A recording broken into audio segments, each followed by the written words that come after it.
7 tips to get started when decluttering. So, tip number 1, create a decluttering plan. You need a plan. The plan, you know what? I'm gonna create a link or something to add the PDFs on the channel. But I've created a plan, and the plan goes like this. Okay, what specific area do you want to declutter? So you put the room, is it the bedroom, is it the whole house? You put all of the rooms.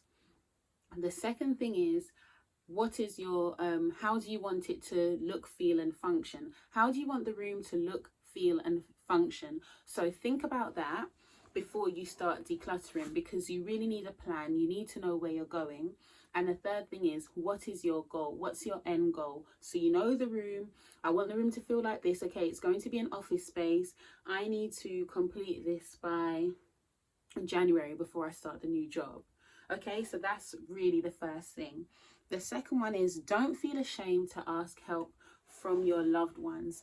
Now, pride is a killer. You know how they say like comparison is the enemy, or what do they say? Comparison kills joy or something like that. Comparison kills like happiness. There's some type of saying. Yeah, pride is definitely that as well, because pride holds us back from so many things. And it's okay. It's okay. Like, you're not the only person in the world who has ever had a messy house or struggled with clutter or whatever it may be that you're telling yourself, or whatever it is. And if somebody really loves you, they're not going to come and be like, look at you. If you're coming to someone to say, do you know what, I want to make a change, I really need help, that person will support you, and that person will be like, yeah, I'm ready to help. You know what I mean? So if that person's your loved one, then you should have the confidence to know, do you know what, I'm calling on them when I need them. Whether it's your friend or your family, they should have proven to you that they're there for you. So don't be ashamed to ask for the help if you need it, because it's a huge task that you're taking on and you may not be up to it. You might think you are, but as you get going, it's like, oh, long. So ask for help. Number 3, focus on decluttering before you start organizing. Now, I've done this as well, and I understand it, because you know, in your anxiousness or your excitement, you just want to kind of like see things look in a certain way now. But just complete decluttering properly, you know, throw away, give away, sell, all of that. And after you do that, then you can organize. Because if you're trying to organize while you're decluttering, you're going to end up continually shifting things. It's like you're creating more work for yourself. So declutter, then organize. The next point is, make the space functional. So for example, when you're going into a cupboard, what is the thing that you're using the most, like every day, every other day? Those items, leave them towards the front where you can access them easily. The items that you know you're not going to use as often, you can put them towards the back, right?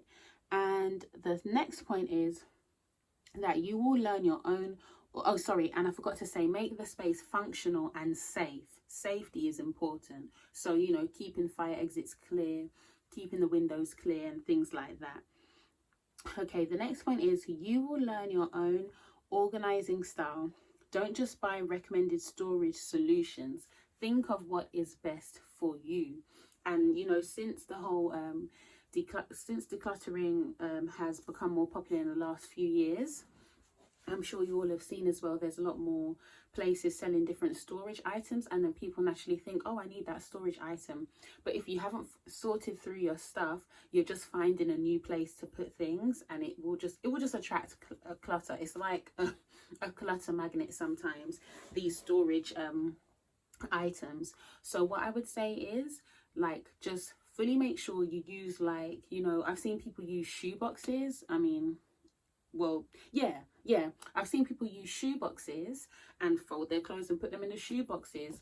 I've used Tupperware for certain things. Like, even right now under my kitchen sink, the girls had a toy that they didn't want anymore, and there were 2 blue tubs, and I just used them to like organize under the kitchen. I thought, perfect. So think of the things in your house that you can use before you start spending money on storage items. Be patient with yourself. Your own clutter can feel overwhelming. Trust me from experience and what I've seen through helping people as well. Your own clutter is really, it is overwhelming because you're making so many decisions. So just make sure you're in the right mindset. Be patient with yourself. Just know you're making a change and you can do this. And the last point is celebrate every achievement. Celebrate yourself, celebrate the process, enjoy as much as you can, because you're making a change for your life and you should be proud of yourself. So I hope those tips were helpful. Remember to like and subscribe. Bye.